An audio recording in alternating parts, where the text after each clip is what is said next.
একজন নারী, শোনেন, একজন নারী বনু কাইনুকার বাজারে গিয়েছিলেন তার প্রয়োজনে। ইহুদি তার শ্লীলতাহানি করেছে, তার সতর খুলে দিয়েছিল একজন ইহুদি।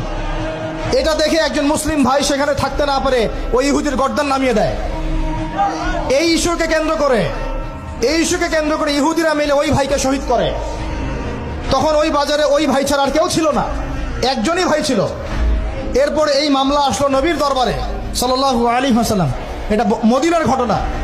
নবী সাল্লাল্লাহু আলাইহি ওয়াসাল্লাম ওই সাহাবীকে তো দোষারোপ করেনই নাই, ওই সাহাবীকে দোষারোপ করেন নাই, বরং নিজে বর্ম পরে অন্য সাহাবীদেরকে বলেছেন তোমরা বের হও, আমরা বনু কাইনুকা আক্রমণ করবো, ওকে এখান থেকে বের করে দেবো।